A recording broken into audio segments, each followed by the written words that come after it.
Mnoho z nás pozná ten pocit bezmocnosti, keď i napriek jasným dôkazom si sudca, prokurátor, politik, vyšetrovateľ vyhodnotí trestný čin inak, ako by mal. Je nás už príliš veľa, ktorí vidíme, že sa vytvoril akýsi štát v štáte. Presne o tomto je naša nová relácia Štát v štáte.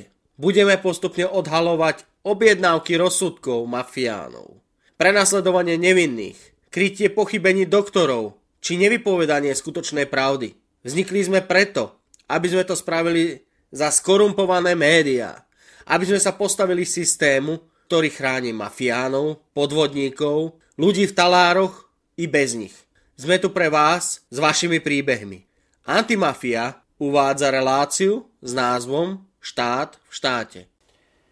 Vážení priatelia, tak je tu druhá časť relácie Štát v štáte.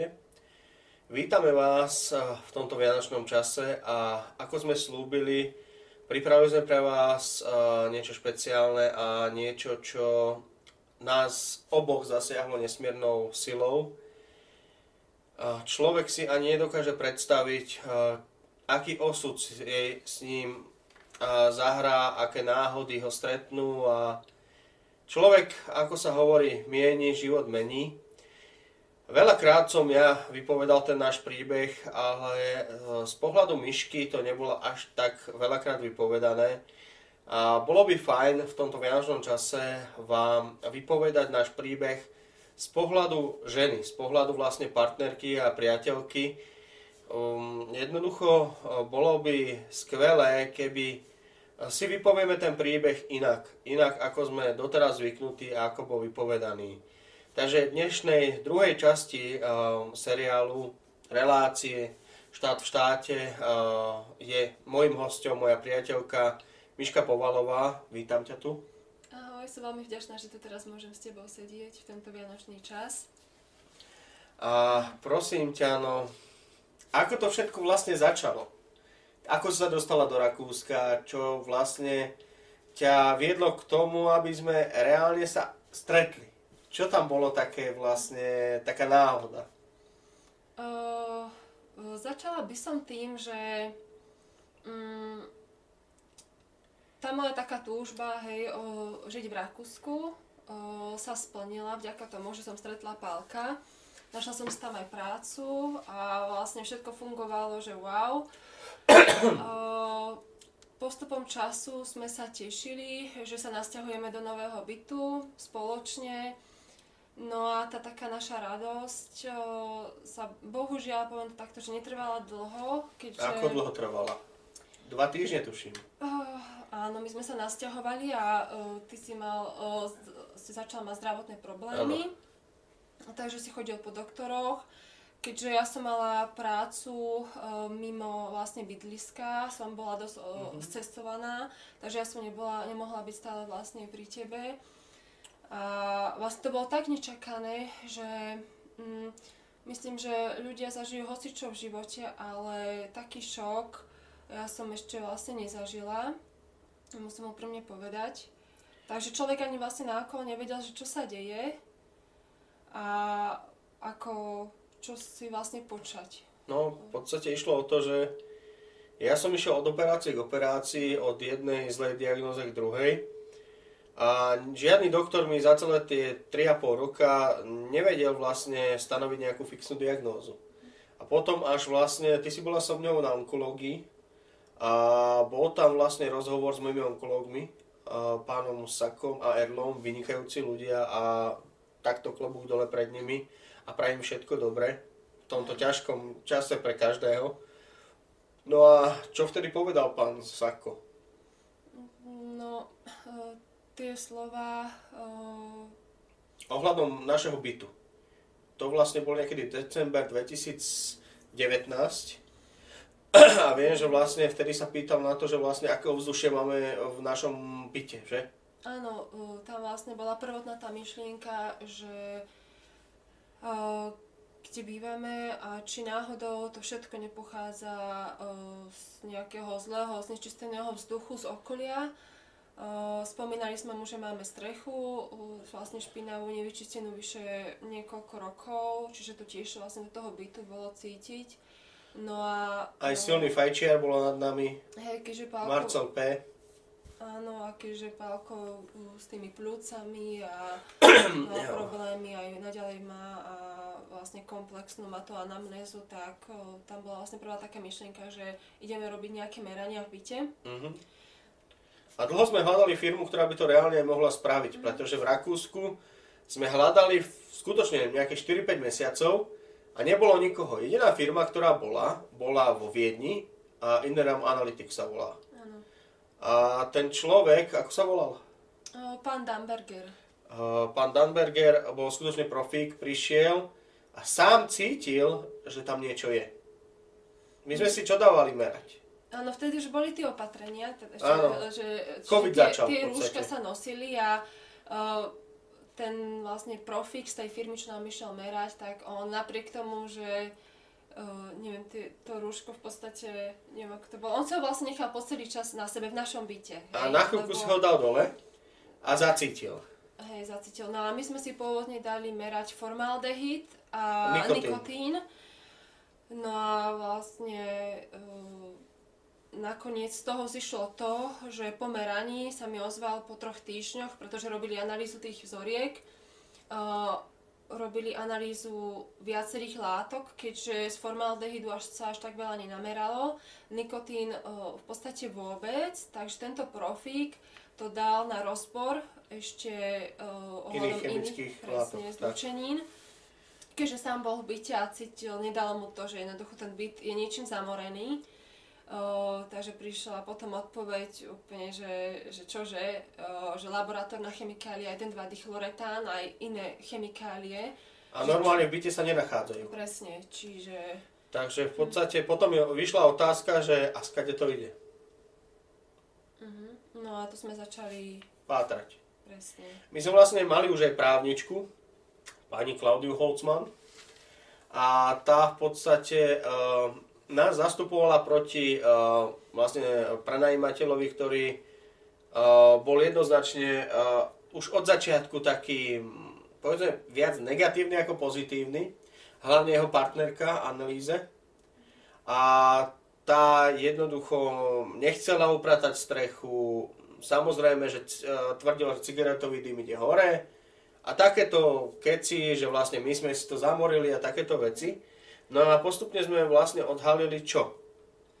No, odhalili sme to, že pod našim bytom bola nelegálna výroba drog, čomu nasvedčujú aj tie chemikálie, čo boli namerané v byte. A v našom byte sme mali 3 merania. Prvé meranie prišiel namerať tento profík z Viedne. Potom bolo odporúčané ešte dlhodobé meranie pasívnym zamlerom. Takže to sme mali týždeň v byte, zavreté okná, nedal sa tam vlastne ani dýchať, to bola katastrofa. A vtedy došli ešte raz policajti, tuším, že? Lebo ten prenajímateľ napísal výhražný mail, tak som sa rozhodol, že ešte pre vlastne mojich doktorov ukážem a natočím aj s dronom vlastne o akú strechu ide, lebo ľudia si to nevedia ani predstaviť. A tu v pozadí vlastne budeme vždy ukazovať aj veci, ktoré vlastne sú reálne. Lebo keď sa povie, že vlastne na streche sme mali smrad, na streche sme mali toto, tak človek si povie, že dobre na streche, ale to je nad nami. Ale nie, my sme mali strechu hneď vedľa okien. To všetko vlastne sa ukáže a hovorím, že vlastne ide o to, že my sme to išli natočiť s dronom po výhražnom maili a do 5 minút zrazu došli policajti, lebo však suseda, ktorá nás prenasledovala, zavolala policajtov, lebo mala strach, lebo mala doma drogy. Tak zavolala nás policajtov, do 3 minút došli. No a došli do bytu a tiež im smrdelo všetko, že? Keďže mali strach vlastne z toho, na čo sme prišli, tak nás cez túto susedu v podstate v kuse sledovali. A chceli zdiskreditovať neustále. Áno, ale tak vám poviem, že z môjho pohľadu ja som nechápala, že prečo sa tá celá vec nevie nejako ľudsky vyriešiť. Najprv vlastne pálkové zdravotné problémy, človek si myslí, že to prejde, že je to niečo, ja neviem, že prišiel december, hej, zima, alebo takto, že to s niečím úplne iným súvisí. Lenže potom zväčšené lymfatické uzliny, čo má Pálko, mal 4 operácie, sa mu to v kuse vlastne zväčšuje, čiže tu už človek vidí, že... Je to aj vidieť vlastne na kamere. Je to niečo vážne, veľmi vážne, no a s tým prenajímateľom ja som myslela, že sa niečo porieši a z môjho pohľadu ja som nechápala, prečo úrady nekonajú, ja neviem, alebo strechu nevie vyčistiť. Policajti. Alebo prečo nám tá suseda v kuse, poviem, že chce robiť problémy. Psychický teror robili. To je jednoducho, čo robili, bol psychický teror. No. A prečo tá partnerka prenajímateľa, teda akože tá Hausverwalterka, to znamená... Analýze. Domáca správkyňa, že s tou susedou tak veľmi spolu držia a jednoducho neurobia nič, poviem, že normálne, alebo... No, dobre, ale teraz vlastne to je nepodstatné, nerobili nič, hej. Ale my sme zistili také veci, že policajti jednoducho mali konať.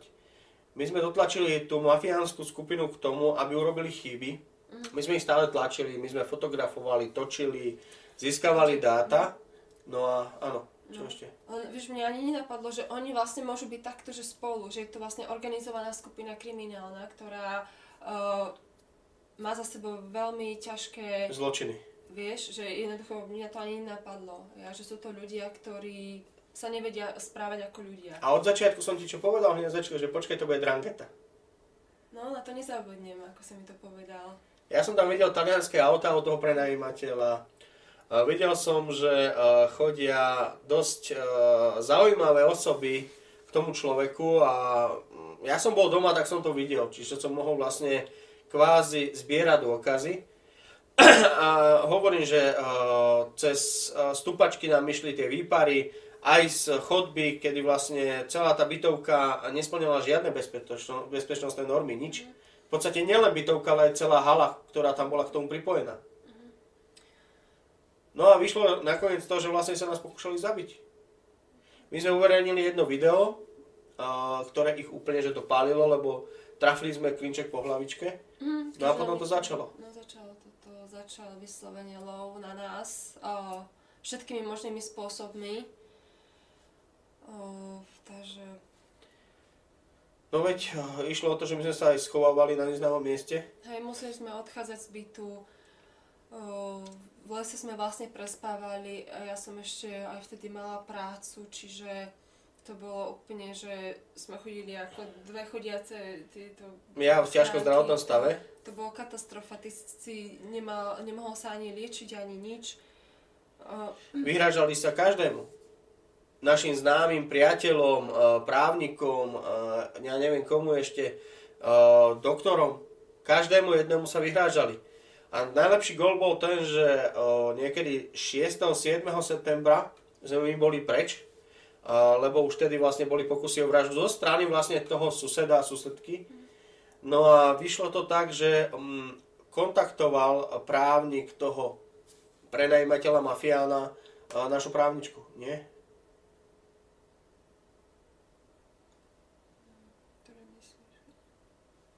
No veď s tým, že aby sme sa vrátili naspäť, že chceme rania spraviť tieto veci. Jasne, vlastne po tých útokoch vražedných my sme teda boli ubytovaní v jednom penzióne.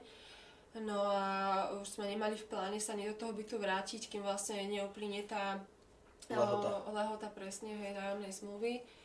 No a akurát v tom čase, keďže videli, že tam nie sme, tak naliehal, áno, presne urkoval, ako si povedal, hej, právnik toho mafiána, našej právničke, že nech prídeme do bytu, že chce robiť ešte merania a že chce ísť aj do nášho bytu. Tak teda chceli sme mu to umožniť, keďže právnička nám povedala, že byť tak správne. Právnička sa zlomila, v podstate dokakala.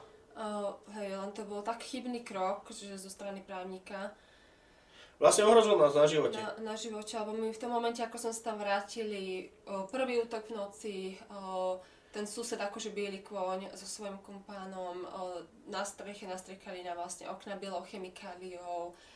išiel nám po dobytu. My sme sa nahnevali a 10. sme poslali jeden krásny mail tejto slúbke prenajímateľovi. Áno, mafiánovi, no a potom došlo tomu hneď v tú noc, že so zbraňou nás ten sused ako biely kôň s jeho mamou ohrozovali na streche. Volali sme vlastne núdzovú hliadku, políciu, policajti všetci o tom vedeli, pretože ten mafián mal všetkých vlastne, on mal kontakty. Podchytených v podstate všetkých. Mal kontakty áno, na polícii, na úradoch. Takže to bolo také, že čo prišli a už vedeli aj čo sa... Ale ako prišli? No prišli tak, že vlastne najprv do telefónu hovorí, že on nemá našu adresu v systéme. To sme 20 minút vysvetľovali, že kde vlastne sme. A pritom tam už 5 krát dostedy boli. No, čiže aj tí policajti vedeli, že ide útok vlastne ohľadom života a smrti. A oni v podstate sa tvárili, že nevedia, kde sme. Hej, to bolo akože jasné, že to sú veci, že viete, že oni vedia a že to bolo všetko vlastne naplánované.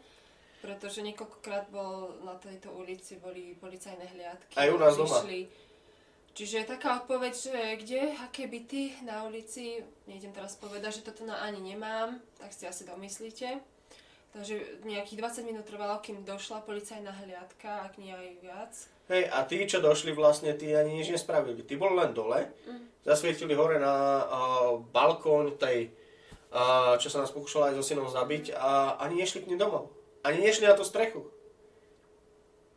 To bolo šialené. Neurobili nič, no, tak to vám poviem. Boli tam 10 minút a potom odišli. Doslova ušli. No ja som ešte teda išla ráno na políciu, že či je to zaznamenané a ešte raz som teda urobila hlásenie, že v noci tu bola núdzová hliadka polícia, lebo nás pokúšali zabiť vlastne prenajímateľ so susedom, že sú vlastne spoločení a chcú nás odstrániť, keďže vieme toho príliš veľa na nich, že aké robia podvody a do čoho sú namočení, do akej ťažkej kriminality organizovanej.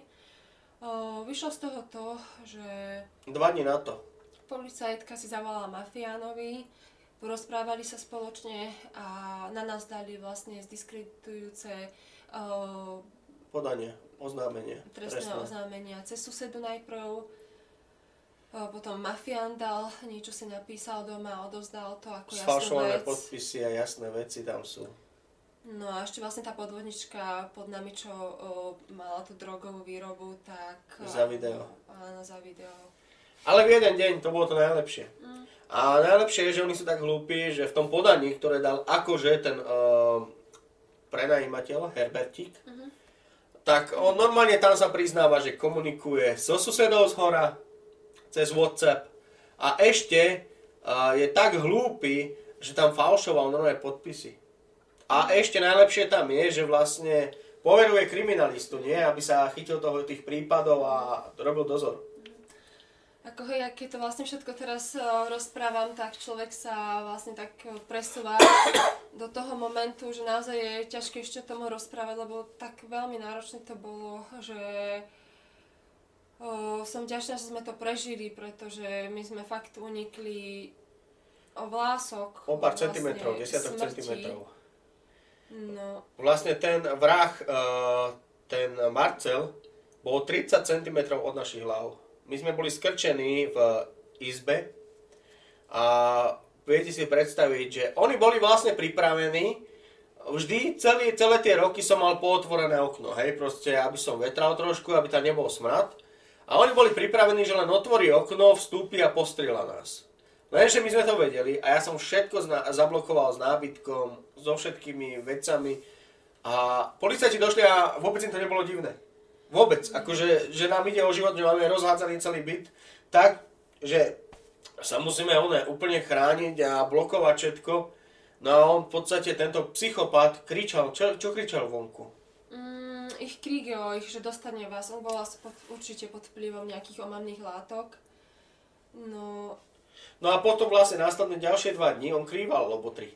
Ako skočil vlastne do priestorov UTC. Áno. Takže to sú šialené veci. No a ide o to, že pokračovalo to ďalej, že stále nás predvolávali na políciu však. Áno, to bol ako nekonečný príbeh. Ich vlastne ani nikto nespovedal.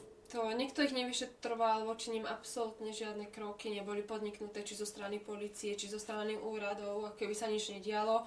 Bol akceptovaný sfalšovaný posudok od nich, necertifikovanou firmou, vlastne firmou, ktorá je pre stavebnú fyziku certifikovaná, nie stavebnú chémiu. Hej, akože to už aj hlupák vie, aký je rozdiel medzi stavebným fyzikom a stavebným chemikom. To sú úplne dve rozdielne odvetvia, ale prokurátori, policajti, všetci v podstate to prijali tak, že vlastne naše spochybňovali, ale ich brali ako exaktnú vec.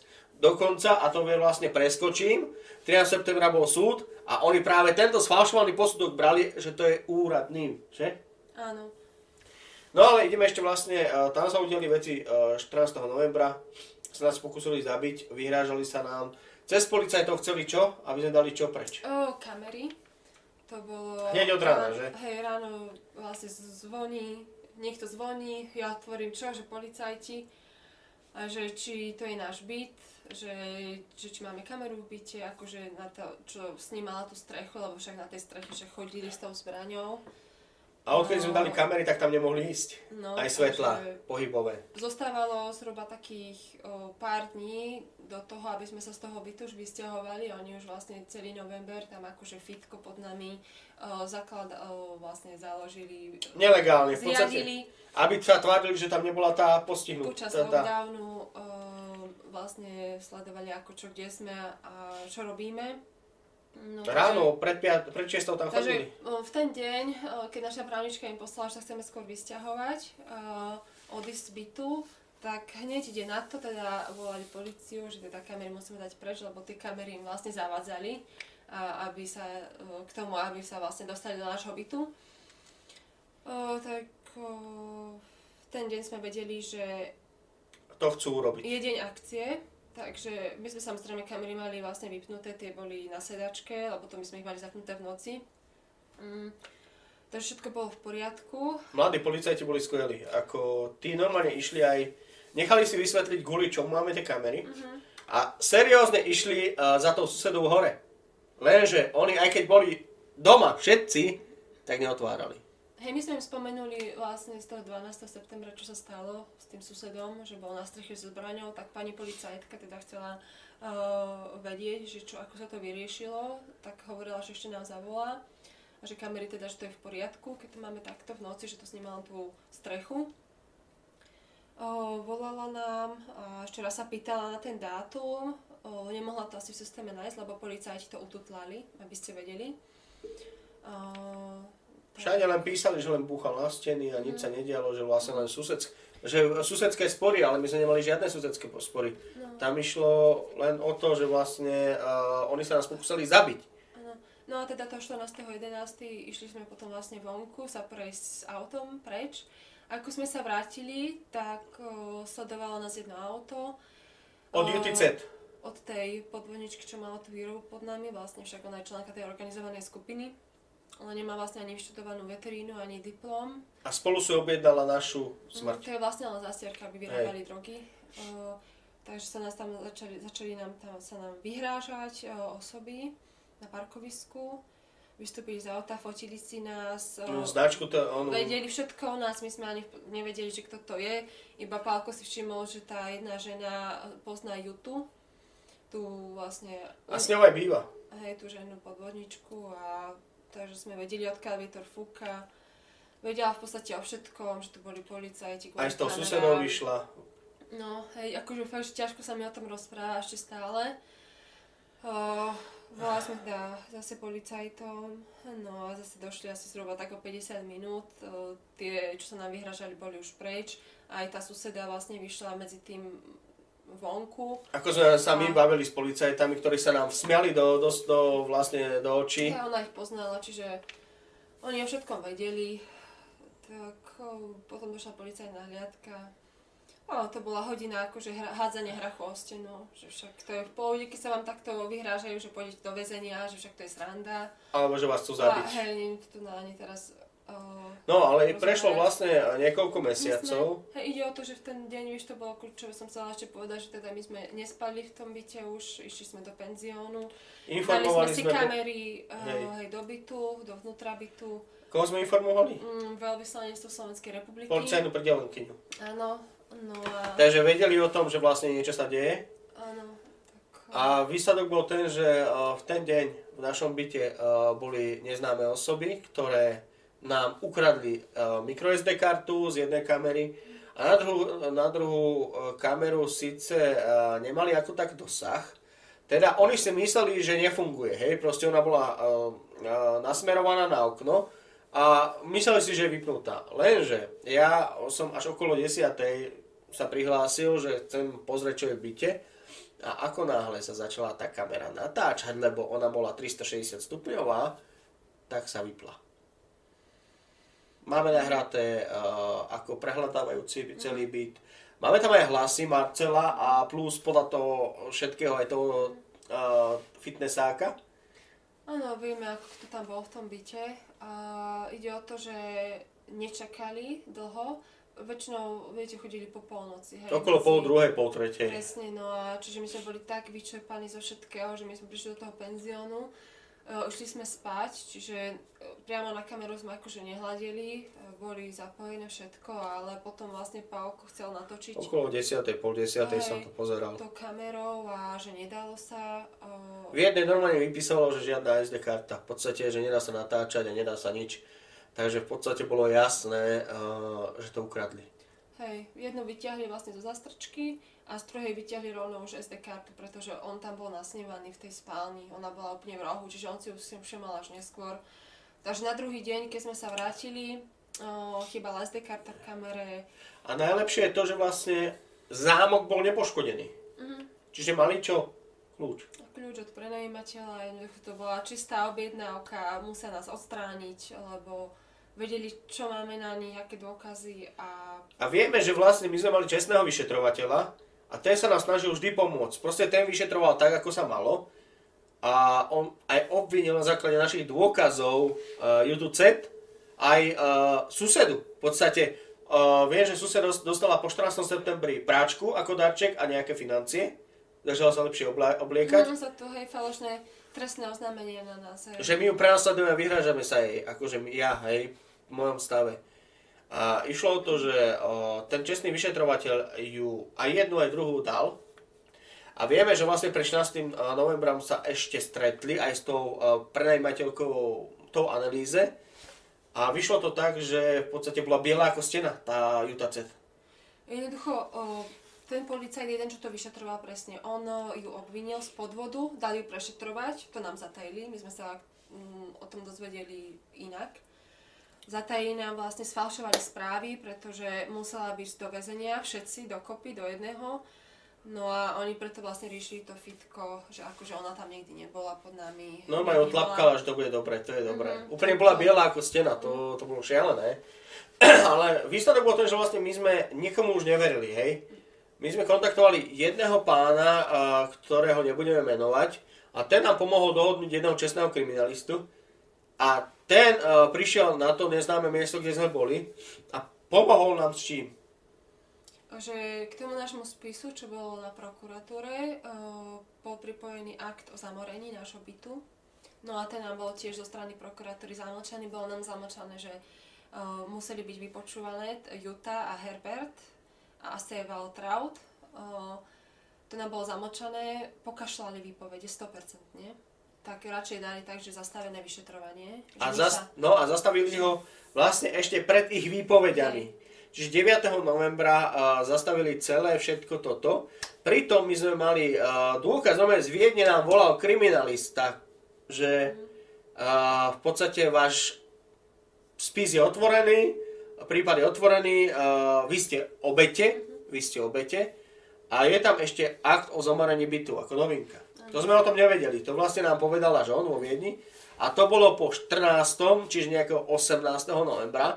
A zrazu sa stalo, že 9. novembra bolo všetko zavreté. A aj to, že vlastne tá obvinená Waltraud P., tak tá jednoducho nebola, tá bola zastavená. Chápete proste? Odôvodnené, že vlastne my sa aj tak sťahujeme? Je to normálne? Hej. Vlastne jedna vec je to, že policajti zatajovali a falšovali určité veci. Tu, čo nás vlastne dala krivo na trestné oznámenie, tak Tá bolo bola- jasne stanovené, že za ohováranie a falošnú výpoveď na nás prokurátor, už museli postúpiť ďalej, už na prokuratúru Mafia, si musela ľudí osloviť, že vieš čo, ty a ty zastav to, takže už to zastavovali, vyslovene si vezmite, že je niekto uznaný naozaj, že skrievi výpovede, je to veľmi závažný trestný čin, pretože ona nás vystavila väzeniu. Áno, niekoľkoročnému. No a prokurátor si to zastal, že akože nič, že však to sú len susedské spory. Prvý prokurátor v Salzburgu. Markus N. Hej, Markus N. Ale sú tam viacerí prokurátori, ktorí vlastne ťahajú za jeden povraz s ním a aj sudcovia. Bohužiaľ, ide o to, že preklenuli sme to obdobie, v podstate už naša právnička nám pomohla v jednej veci a to, že vlastne nás práve tá policajtka, ktorá došla 14. novembra, vyzývala neskôr nejaké 2 týždne, aby sme došli odozdať DNA. No, vo veci, ktoré už kde bolo stanovené, že osoba nás vlastne falošne obvinila, krivo obvinila, tak nám pošle policajtka, že... Sme páchatelia. Hej, keďže vlastne ešte stále pretrváva nebezpečenstvo, že budeme ďalej, akože my páchať ten trestný čin, čo bolo potvrdené, že to bola krivá výpoveď z jej strany, tak nám poslala otlačky prstov. Šialené veci. Áno. Proste oni boli ukolovaní policajti. Celá PI Hallein, ešte raz, celá PI Hallein je pod náručou mafie. A tá mafia je vlastne v organizácii Jutta Z, Herbert H, Anneliese F. Sú tam vlastne ľudia z Kuchlu, z Halleinu, zo Salzburgu. No a vlastne my sme už nemali nejaké možnosti, tak sme sa obrotili aj na slovenského premiéra, vtedy bol ešte Matovič, na veľvyslanectvo a aj na pána Kurza, Nehamera a pani Pamelu Randy Wagner. Áno, čiže z ministerstva vnútra v Rakúsku prišla odpoveď, pán minister vnútra Nehammer vlastne poveril jedného pána, ktorý začal tú vec riešiť, lenže viete, v tom Salzburgu a v Halane je to tak mafiánske, štát v štáte, mafiánsky štát v štáte. Doslova štát v štáte.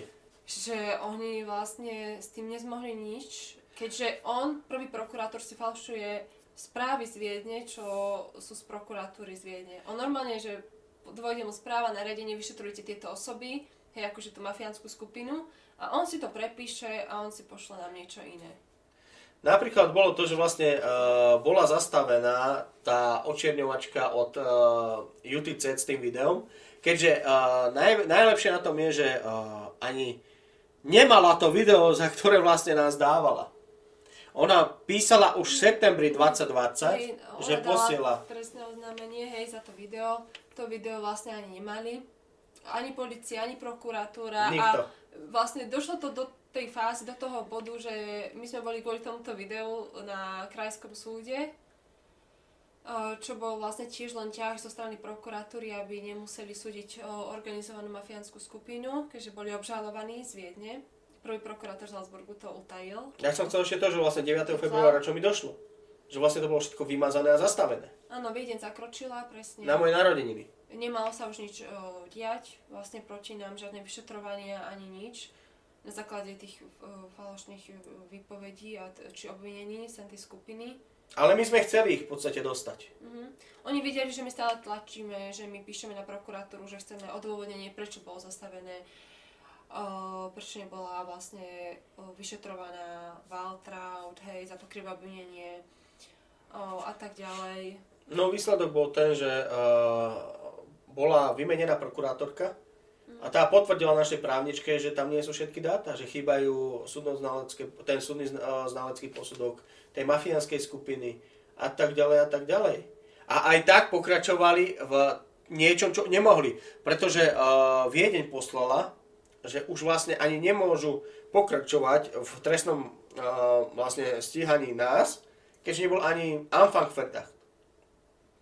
Vlastne ani to Viedeň poslala, že to nebol ani dôvod na začatie vyšetrovania.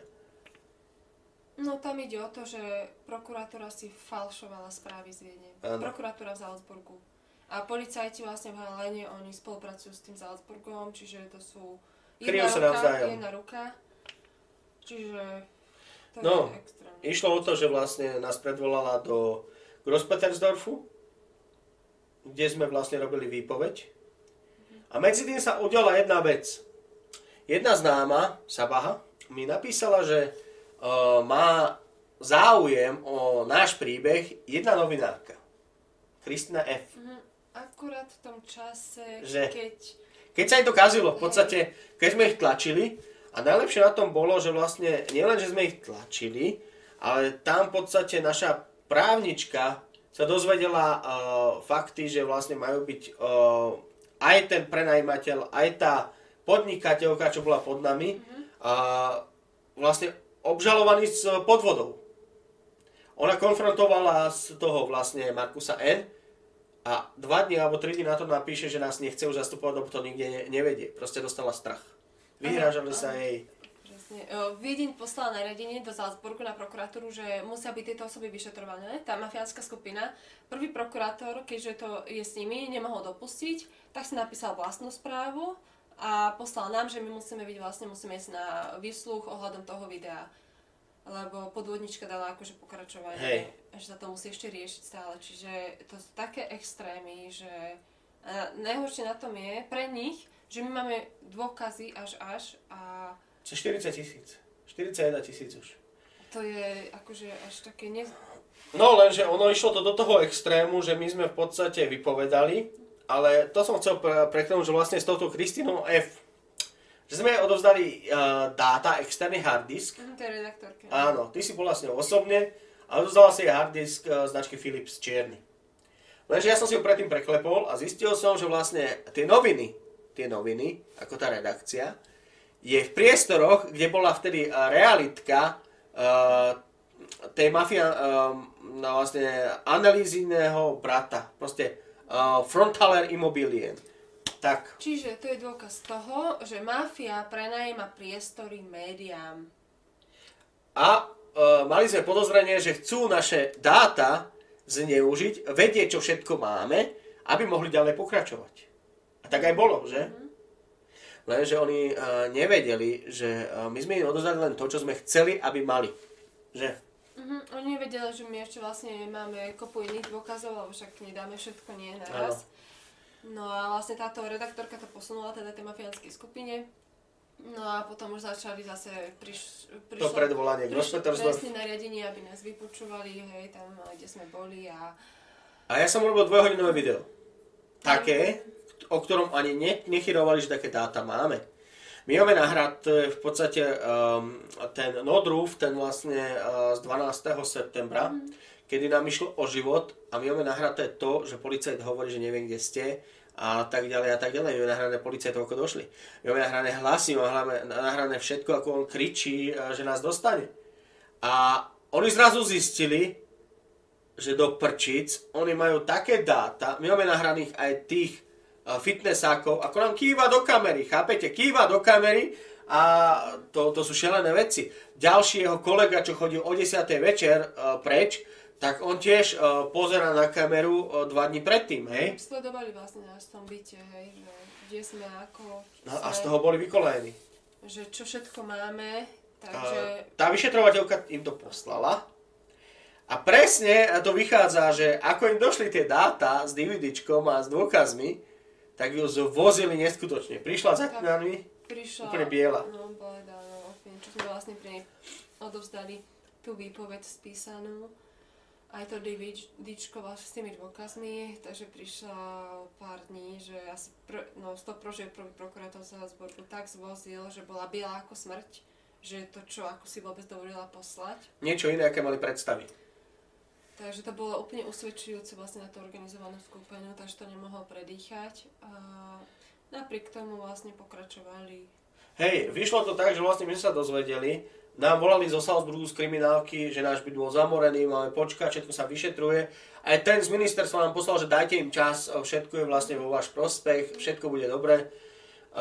Až tak to bolo dobré, že vlastne okolo 20. maja si volala na prokuratúru a na súd a dozvedela si sa čo? Že sú obžalovaní.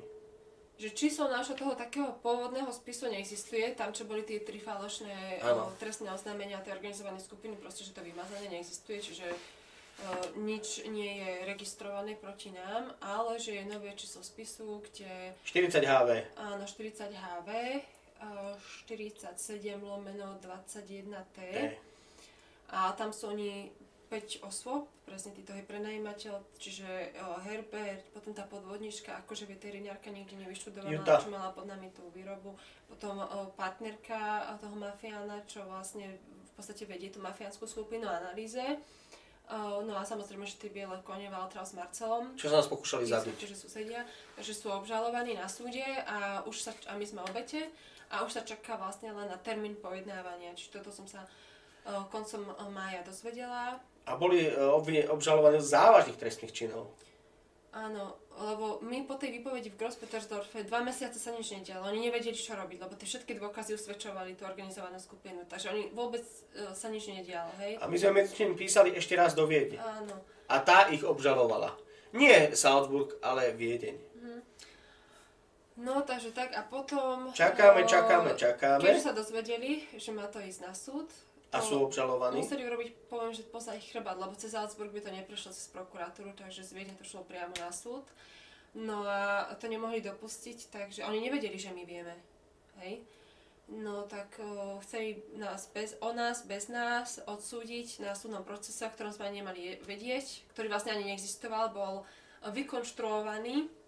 Pálko sa dozvedel náhodou o ňom, lebo mal aktivovaný taký, že poštový košík na svojom konte, čo máme na Justice Online. Takže náhodou sme sa o tom dozvedeli. Nikto nám nepomohol. Zostávali 2 týždne do nejakého procesu, o ktorom sme ani nevedeli. Boli sme bez právnika? Čiže ani nám nikto nechcel pomôcť nič. Čiže ja som dala výpoveď, musela som dať výpoveď v práci. Museli sme písať sudcovi veci, lebo sme mali vlastne meno sudcu. 2 dní pred procesom, to bol piatok, v pondelok mal byť proces, piatok si volala a to bol gól, úplný gól. Čo sa dialo? No, ten bol roztrasený, ten sudca, že nechápal, lebo my sme mu poslali vlastne 3 strany textu, že o čo ide. Ďalej sme mu poslali dôkaz toho, že prvý prokurátor Salzburgu bol obvinený zo zneužitia právomoci verejného činiteľa Viedňou. To sme až neskôr posielali. Až druhej várke. Hej. Vtedy ešte nebol. Hej, bolo toho, takže on bol úplne roztrasený, že tak jasne povedal, že termín sa posunie, nemôže sa to ani konať, keďže poprvé sme bez právnika, po druhé nemali sme ani náhľad do spisov a po tretie vlastne takto kurzfristig, že v krátkom čase sme sa to dozvedeli. Takže tam neboli žiadne vlastne tieto podmienky splnené, takže nakoniec... Oni boli tak pripravení, že do 28. by sme v podstate nedošli, lebo sme ani o tom nemali vedieť. A došli by vlastne všetci títo podvodníci aj s tou, v podstate, čo bola pod nami z výrobkyňa drog, čo mi zničila zdravie. A oni by si dali vlastné výpovede, krásne by sa na nás vlastne napakovali. Najlepšie je, že vlastne ten Markus N. posielal všetky tie dáta na adresu, kde sme už 3-4 roka nebývali. Na ten Glaneckerweg. A to najlepšie na tom, že vlastne to dokazuje, že vlastne ako je to šialene prepojené v Rakúsku na mafiu. Lebo on už dávno vedel, že bývame úplne inde. Mal všetky dáta o tom, že my sme sa nikdy nezatajovali. A najlepšie na tom je, že vlastne on skutočne máme sprístupnené veci, ktoré dokazujú, že on všetko falšoval. Všetko. Hej, on sa len tváril, že to poslal akože, tak to dal na tú starú adresu, že aj tak tam už nie sme, že nikto sa nedozvie, či to poslal, či nie. A my máme doposielanie, sme mali aktivované. Hej. Najlepšie sme mali fakt doposielanie z tej adresy ešte aktivované, čiže tak či tak by to malo prísť a neprišlo. To je jedna vec. No a ďalšia... Sme sa tomu vyhli. A deň na to mi prišlo rozhodnutie aj z iného súdu. Ja som sa súdil z SALK, kedy vlastne mi dali zlú diagnózu. S nemocnicou. Hej, s nemocnicou SALK. A samozrejme, že už tam boli tlaky tejto mafie, keďže nám odpálili jednu právničku, ktorá na všetko prišla. Lebo prvý právnik, ten bol vlastne spolu s tou nemocnicou a posudkový robil pre nich všetko, ako potrebovali. To je manipulované, to bolo už dohodnuté, vlastne vidíte na súd a oni sú už dohodnutí, že ako to dopadne? Posudkový napíše taký posudok s klamstvami úplne vlastne... Áno, priamo som ho chytil pri klamstvách, čiže vlastne nemá byť vlastne braný do úvahy ten posudok, aj tak bol braný. Právnik podstate neurobil nič, všetko sme si sami museli sme mu tam poslať, on to dal už do tej právnickej reči. A právnička, ktorá vlastne potom sme dostali... Jeho si vlastne zrušil, keďže vlastne prvá instancia sa teda prehrala. Odvolanie dala iná právnička, skvelá. No, Nemali slov protistrana, ale to je nepodstatné. Išlo o to, že 29. mi prišlo rozhodnutie bez akýchkoľvek zásadných informácií, len to, že just prehral si a musíš platiť. Koľko, kedy a ako, to nikto nenapísal, hej? No tam ukazujeme na to prepojenie tej mafie, že si riadia. Balko mal nejaký civilný súd, súkromný, vedeli o všetkom a zariadili to tak, že vlastne prehral. A bez odôvodnenia v podstate. Čiže takto to tam funguje. No a my sme priebežne v podstate koncom júla získali jeden vážny dôkaz, keď ty si volala na prokuratúru a na ten súd v podstate. A čo si sa dozvedela? No áno, že sme obete, že mal byť proces 40 HV. A ten si stiahol niekto? Tí 5 sú ako obžalovaní ako skupina. A vlastne z toho vysvetlo to, že naozaj ten proces, čo mali byť mafiáni súdení a my ako obete, bol ututlaný a premenený do procesu, kde my sme obžalovaní a tá podvodníčka, že je akože... Svedkyňa. Čiže to bol súd proti nám a pôvodne to mal byť vlastne súd proti organizovanej skupiny za ťažké zločiny a pokusy o vraždu, objednávka vraždy, výroba drog. Takže toto prvý prokurátor ututlal. Oni nevedeli, že máme túto nahrávku, tento rozhovor, ktorý všetko dokazuje, že čo oni vlastne urobili, že ako chceli zamiesť tento prípad. V podstate išlo o to, že 40 HV si stiahol prokurátor zo súdu s tým, že akože ho doplní alebo urobí niečo a urobil vlastne 62 ST, ktorý vlastne bol, že my sme boli obžalovaní bez jediného dôkazu. To je najpodstatnejšie povedať. Že oni nemali jediný dôkaz proti nám a urobil sa proces. To bolo šialenosť. Áno, to šialené. Boli nám priradení vlastne dvaja právnici. My sme im poslali všetky dáta. Samozrejme, že ani raz sa neozvali. Tebe len prišiel list a mne sa neozval Johannes. Tým ho pozdravujem. No my sme poslali vlastne dva podrobné e-maily, aby vedeli čo ako. No a to vlastne DVDčko to úplne, že spôsobil taký zvrat. V útorok im to došlo, nejaké 3 týždne pred pojednávaním. Od toho momentu tvoja právnička mala... Odpojenú linku, aby som sa jej vôbec nemohla dovolať, ako... No a ten môj v podstate nič. My sme kontaktovali sudcu, že čo to má znamenať, že sú 2 týždne do procesu a ani sa mi neozvali. Lebo my sme chceli náhľad do spisov, že teda nech na právnici dajú vedieť, že je tam vôbec to video, lebo my sme vedeli, že prokurátor nemá žiaden dôkaz proti nám. No a keďže právnici boli s tou mafiánskou skupinou... V podstate jeden tam bol doplnený. Nechceli nám dať nič vedieť. Georg K., tak ten vlastne bol vymenený za toho Johannesa, lebo stavím sa, že ten Johannes konfrontoval prokuratúru, že čo to má znamenať, čo je to za blbosť a určite ich konfrontoval s tým, že či majú video a nemali nič. A najlepšie bolo to, že vlastne, čo sa udialo potom. V podstate oni nás tlačili do stretnutia. Takto rozprávam naozaj, že ten divák, vlastne ten tvoj prvý právnik Johannes, čo bol stanovený, vieš, advokátskou komorou. Ja som hovoril, že ho odpálili a dosadili tam Georga. To už som povedal, to nemusíš. Tam ja už som povedal, že vlastne tvoja bola odpojená a môj bol odpálený. Ako konfrontoval prokuratúru, automaticky ho poslali do prdele, určite sa mu vyhrážali smrťou, tak ako potom sudcovi. A výsledok bol ten, že vlastne bol dosadený Georg K. Samozrejme, že vlastne nás všade očierňovali. A výsledok bol ten, že vlastne snažili sa, aby sme došli do Salzburgu 800-600 km, len kvôli 10 stranám dôkazov, alebo 13. Tak som bola mojej právničke, na všetky to zdvihla akože sekretárka. Už potom. No potom, už keď zapojili tú linku, lebo však sudca jej musel volať, čo sa to deje, však 2 týždne do pojednávania a stále sa s nami neskontaktovali ani nič. A tebe nechceli ani odozdať v podstate ani mailom, ani nijak tie dôkazy? No, dôkazy, ako myslíme, Pálko, vlastne... Proti nám, čo mali? Obsah spisu, čo bol na súde. Čiže my sme sa chceli k tomu dostať a oni povedali, že to nie je, že to sa musíme jednoznačne osobne stretnúť, že to nemôže takto cez e-mail poslať alebo čo, a pritom to bolo vlastne pár listov, čo oni mali. A predtým vždy právnici nám to posielali. Každý jeden. Fakt, že v pondelok mal byť súd a oni sa chceli v piatok stretnúť. To ti stredu volali. To bolo vlastne ďalší plán, aby nás tam odstránili v tej advokátskej kancelárii, lebo to bolo vlastne tak bokom. Akože vieš, miestne. No a my sme tam došli, oni o tom nevedeli. Volám že teda, že stihla som to, že môžeme sa stretnúť a to bolo vlastne mimo plánu ich, že oni neboli na to prichystaní, že predsa len prídeme. V strese boli neskutočnom. Takže ona vraví, že pani právnička moja, že momentálne má stretnutie mimo kancelárie, že to až popoludní bude možné to stretnutie. Tak vravím, že keby sa dá aspoň do obeda, lebo že my máme potom nejaký termín. Takže my sme sedeli v aute, obdiaľ tej kancelárie, sledovali sme čo ako. Zhruba pol hodinu došla tá právnička, pritom tá sekretárka ma zavádzala, že právnička je mimo, že dôjde až popoludní. Preto chcela až popoludní, aby sa stihli na nás pripraviť. No, právnička došla a zhruba 15 minút odišla na bicykli, preslečená, preč z kancelárie, auto tam nechala. Ušla doslova, ušla. Takže bola naplánovaná vlastne sa naša vražda, iba že my sme tam samozrejme ešte nedošli. Boli sme obďaleč, sledovali sme to, nafotili sme to, máme dáta, ako prišla, ako všetko vlastne vychádzalo. Samozrejme, že ti potom ani nevolala. Nie.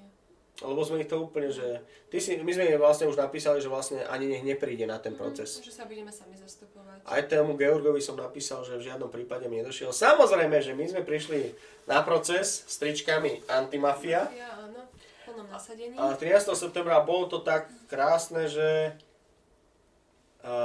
samozrejme, vieme, že sa akreditovali dvaja novinári zo Slovenska, Juro aj s Filipom, a už vtedy sme mali podozrenie, že sa niečo chce udiať, lebo ten, čo je vlastne zodpovedný za médiá, ten sudca, tak ten vlastne mal na starosti aj náš prípad. A on neodpísal ani jednému redaktorovi, ani čiarku, doteraz. Takže sme vedeli, že sa niečo chystá. Samozrejme, že najprv došla tá tvoja právnička, roztrasená. Hej, pred síňou súdnou sme tam stáli. Tí boli v šoku právnici, že my dva ešte stále žijeme však.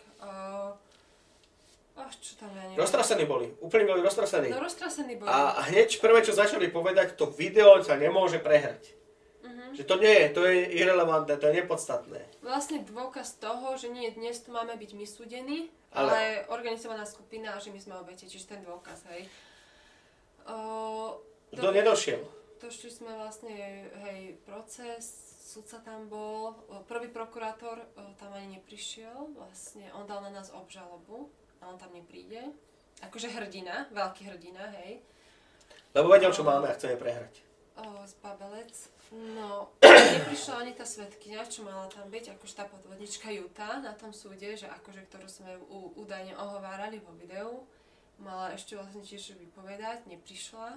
A hneď na začiatku, čo spravil vlastne sudca, keď sa otočil na Georga?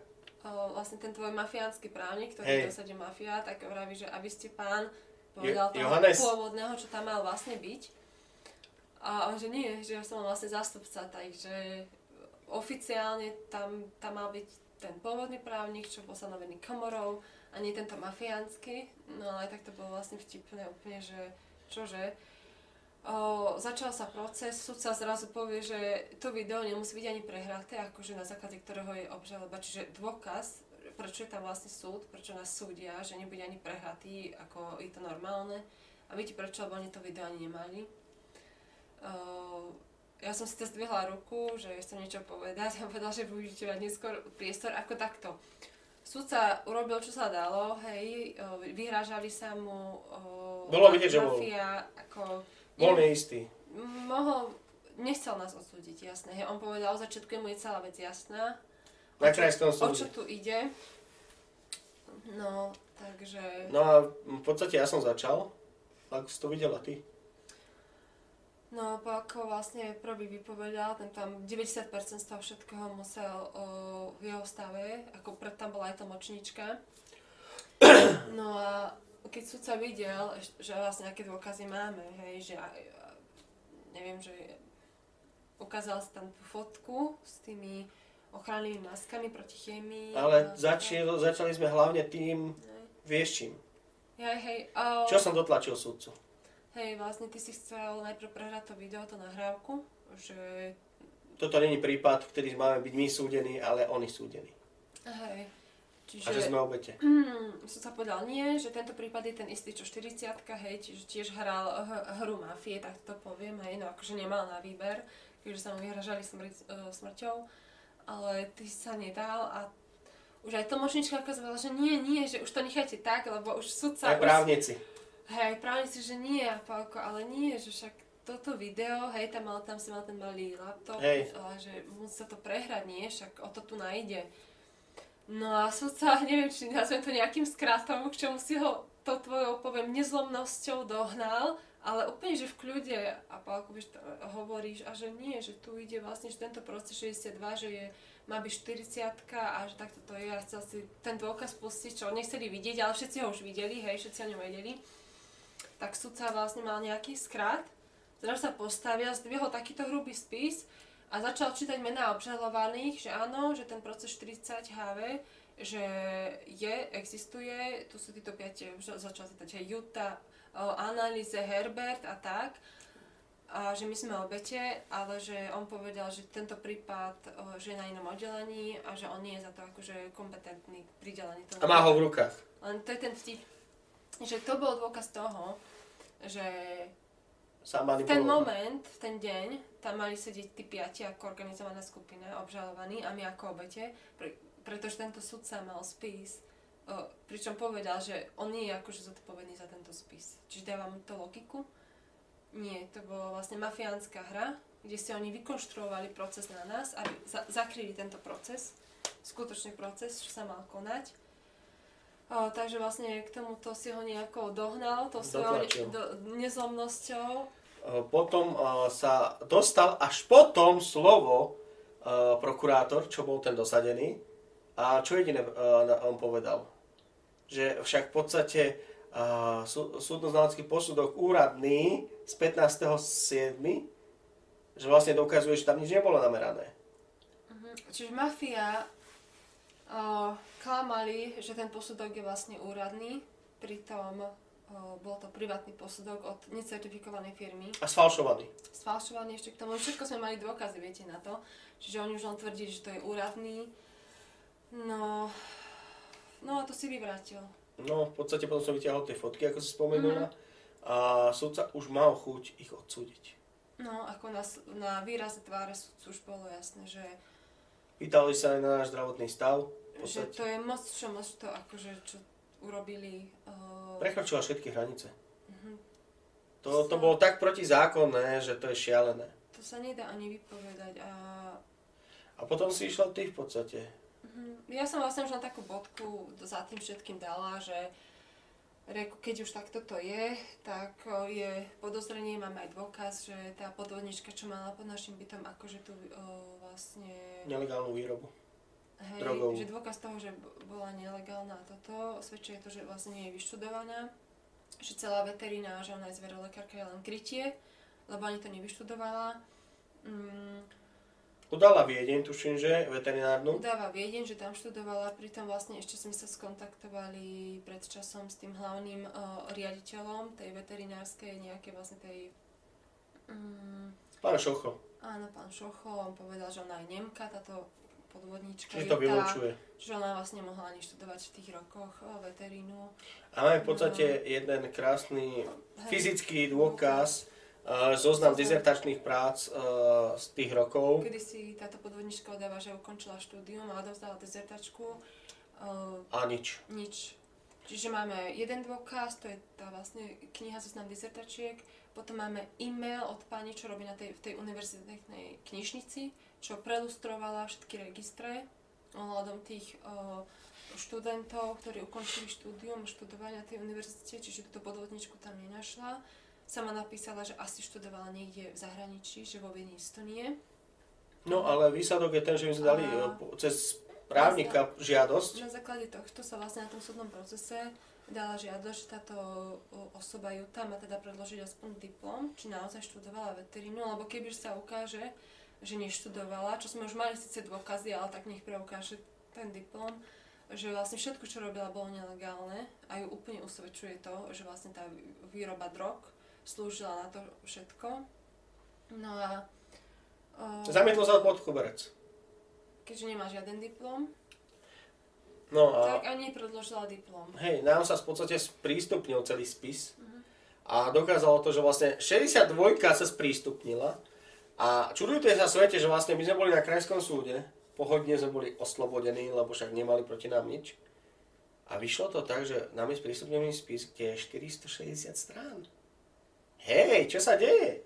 A v tých 460 stranách chýbajú naše výpovede z Grosspetersdorfu, naše veľké dôkazy, DVDčko, ktoré sme poslali v Grosspetersdorfe, plus chýba tam akt o zamarení bytu.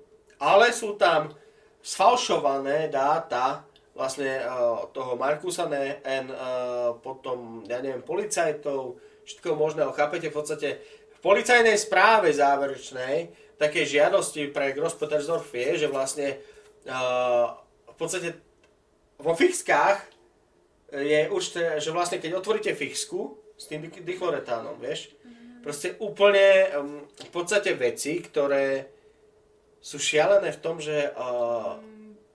Ja chcem povedať to, že my sme tieto spisy vôbec nemali. Celý My čas. sme nevedeli, čo je tam napísané, oni nám to vlastne zabraňovali, aby sme to vôbec videli. No a vlastne po tom súde nám to niekto sprístupnil a čo tam policajti si povymýšľali a napísali... Prokurátor schválšoval. Hociaké vymyslené veci, len aby nemuseli akože vyšetrovať tú organizovanú skupinu, to by si neverili. Samozrejme, že je tam napríklad Salzburg, akože dole, kde on pôsobí, on si vždy dal vlastne MGR to a Salzburg, ale prokurátor Markus N. Lenže je napríklad jeden dokument, kde je napísané, že Viedeň. To sú šialené veci. Už zabudol vymazať tú Viedeň, hej. Veľa vecí je tam takých. Je tam veľa toho, ako... No a podstatné je to, že vlastne teraz sme posielali trestné oznámenia. Čiže vlastne ten súd sme vyhrali, no a... A nenecháme to vlastne len tak, takže vlastne my to chceme dokončiť. V žiadnom prípade a poslalo sa na generálnu prokuratúru do Viedne, vypísané trestné oznámenia na prokuratúru v Salzburgu a prvého prokurátora v Salzburgu, na políciu Hallein, taktiež úrady v Halleine, ktoré kryli tú organizovanú skupinu, taktiež na analýze a toho prenajímateľa Herberta, taktiež na tie biele kone, teda, tak to nie je biele kone, som myslela, redaktorku. No, na Kristine F. A jednoducho my sme dokázali znova, že zamotali sa. V podstate my máme výpis katastra, kde je to jasne potvrdené, dokonca som preveril, že syn toho, on vlastne, to bol brat tej analýze, mal tu, ako sa to volá, realitku. Hej, realitku.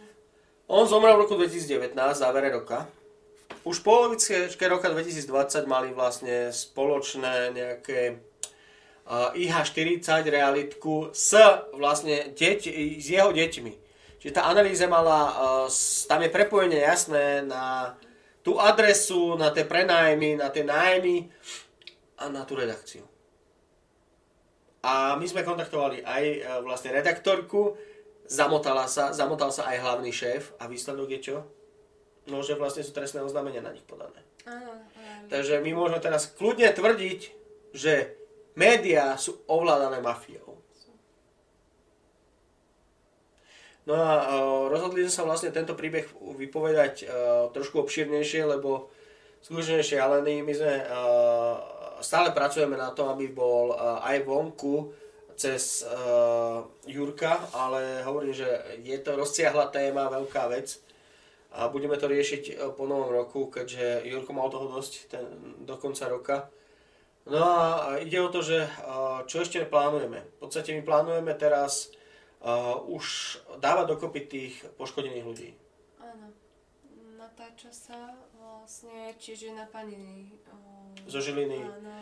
Ďalšia z Banskej Bystrice. Je tam viac príbehov, je tam aj Vierka, ktorá vlastne tiež odhalila neskutočné veci. A je tam mnoho príbehov, ktoré Návonok sú úplne rozdielne, ale keď sa človek do toho ponorí, tak zistí, že je to jedna línia. My sme v podstate čo odhalili vlastne v tom Rakúsku, v tom Halene a Salzburgu? Čo bolo to najpodstatnejšie? Schému. Schéma, ktorá patrí pre celú Európu. No, že mafia má podosádzaných ľudí, ktorí nie sú ani vyštudovaní, sú bez titulov a tvária sa napríklad... A píšu si ich. Hej, tvária sa napríklad, že sú že akože veterinárka, pritom vlastne tú všetku výrobu, že akože vyrába pre zvieratá, majú tam výrobu drog, vlastne robia podvody s adresami, majú fiktívne firmy na ten neexistujúcich v podstate adresách. Niekedy na voľných priestranstvách a takto. A vlastne vy to prehodíte na Slovensko, z Rakúska alebo do Maďarského, Česka a máte to isté všade. Máte to isté všade, v podstate ide, najväčší biznis je s drogami. To si musíme povedať, že vlastne celosvetový najväčší biznis sú drogy. A slovenskí mafiáni na tom fičia veľmi veľa. Takže my sme sa rozhodli tento príbeh vlastne posunúť do tej sféry, že pomôžeme aj obetiam na Slovensku. Jednoznačne, ja som sa aj tak zamýšľala, že táto vec, čo nás vlastne zasiahla a že čo nás postretla, že prečo práve vlastne nás O to je to zložitejšie, že teraz je COVID a my aj tak sa musíme stále schovávať. Oni vždy potrebujú čas na prípravu a potom idú do toho. Čiže my vlastne musíme neustále kolovať a chodiť preč a v mojom stave je to šialené. Ale aj tak napriek tomu sa snažíme vlastne pomáhať ako sa dá, lebo tá vec vlastne má vtedy zmysel, keď vlastne nezostanete stáť na mieste. Je to síce ťažké, náročné, ale musíme dodávať aj iným odvahu. Jednoznačne, presne to chcela povedať, že ľudia v podstate už akoby neverili, že sa dá niečo zmeniť. No že dá sa. Netreba sa báť, oni sú to zbabelci. Oni sú v podstate ľahko čitateľní. A hovorím, že skupiny ako Penta, JNT sú len v podstate práčky peňazí pre mafiánov. A samozrejme, že politici ich boja. Politici, lebo v podstate tam je na každého niečo. My, čo sme prezistili na sudcov, na prezidentku a prezidentkinu rodinu, kompletné veci. A všetko to pôjde von niekedy na jar, keď trošku opadne ten COVID a budú uvoľnené opatrenia, budeme chcieť robiť veľkú akciu na amfiteátri pre poškodených. Urobí sa aj live stream a ide o to, že chceme očistiť tento štát a ukázať aj ostatným štátom a ľuďom v celej Európe, možno na celom svete, že už nie je možné, aby tieto mafiánske klany a mafiáni a zlo vlastne ovládalo dobrých ľudí. Pozrite sa, kde dopadlo celý svet. Je tesne pred koncom. No, takže chcem sa ti poďakovať za dnešný dialog a rozhovor. V druhej časti v podstate relácie štát v štáte a verím, že v podstate náš odkaz dodá odvahu aj vám, poškodeným.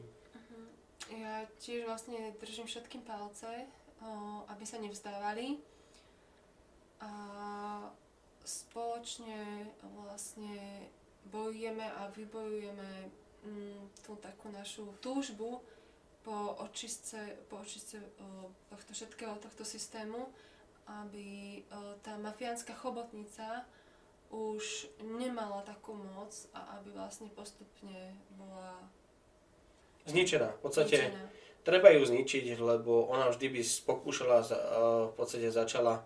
Treba hlavne zničiť to podhubie.